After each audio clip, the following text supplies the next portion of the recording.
नरेंद्र भाई मोदी जी के प्रति आभार व्यक्त करते हैं। और जहाँ तक चार्ज लेना और विभाग का मामला है, हमारा कंसेप्ट बहुत बचपन से रहा है कि काम कोई छोटा नहीं होता है, वर्क इज़ वर्शिप, काम ही पूजा होती है। और जब विभाग मिला, कल लिफाफ हमने खोला तो माइक्रो और स्मॉल और मीडियम इंडस्ट्रीज़ के बारे में देखा तो मन में बात खुश हुई कि हाँ ठीक है, विभाग है, अच्छा है, देखेंगे। प्रधानमंत्री को सब कोई जा रहे थे, हमने भी उनसे मिलने का काम किया। तो प्रधानमंत्री जी की बात से हम बहुत उत्प्रेरित हैं कि उन्होंने कहा कि मांझी जी, हम आपको अपने विजन का विभाग दिया है। हमारा विजन है गरीबों का उत्थान, जहाँ विकास की रोशनी नहीं गई वहाँ रोशनी पहुँचाना। ई विभाग के माध्यम से आप बहुत कुछ कर सकते हैं, इसीलिए आपको इस विभाग को दिया। हम विभाग के सारे सब जो सस्टांश होते हैं, इसके जो सारांश होते हैं, इसी बात से हम समझ गए।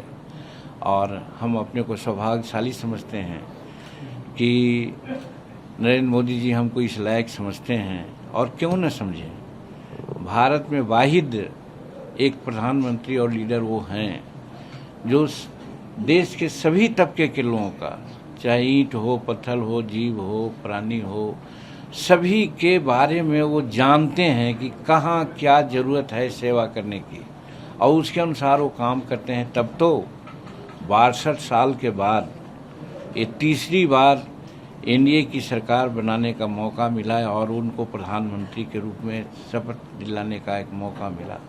तो इसीलिए मैं समझता हूँ कि जो उनका विज़न है कि गरीब जहाँ रोशनी अभी नहीं गई है या जाना बाकी है या कम गई है, उन जगहों में हम रोशनी पहुँचावें। और उस संबंध में ये micro, small and medium enterprises ये इंडस्ट्री है, इसका एक अहम भूमिका होगी, ऐसा मैं समझता हूँ। वैसे डिटेल यहाँ समझने के लिए आए हैं और हमारा एक गुड लक भी है कि हमारे साथ राज्य मंत्री के रूप में मैडम आई हैं। ये भी एक अनुभव के धनी पॉलिटिशियन है और मैं समझता हूँ कि हम लोगों का काम एक परस्पर एक दूसरे से जो कोऑपरेटिव नेचर का होता है उस तरह से होगा और इस विभाग को हम लोग उन्नति के अगला शिखर पर ले जाने का प्रयास करेंगे, जहां हमारे प्रधानमंत्री जी का सपना है। सर, 100 दिन के प्लान के बारे में कुछ बताएंगे, क्या प्राथमिकताएं रहेंगी? अभी कुछ नहीं, अभी जब विभाग में हम आए हैं तो विभाग के सारे चीज़ को समझने के लिए आए हैं, समझेंगे और उसी समय 100 दिन का, 200 दिन का, जिस प्रकार से प्रधानमंत्री जी का आदेश है उसी के अनुरूप हम लोग प्लान बनाएंगे। सर, आप तो बहुत खुश हैं, लेकिन वो बिहार के नेता है तेजस्वी, उन्होंने बोला है कि बिहार को चुनना बुला दिया इस मंत्रालय में। देखिए, दूसरे के बारे में कहने का हमको बहुत कम आदत है और इस रूप में मैं मानता हूँ कि विरोध के लोग क्या कहेंगे।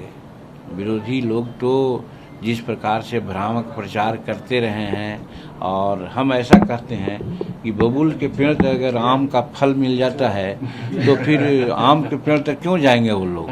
तो वैसे ही उन लोगों को थोड़ी चस्का मिली है, जिसके चलते वो ऐसा बोल रहे हैं। और यही उठपटांग बात बोल करके तो इनका एक चरित्र रहा है, उनका एक विरासत रही है।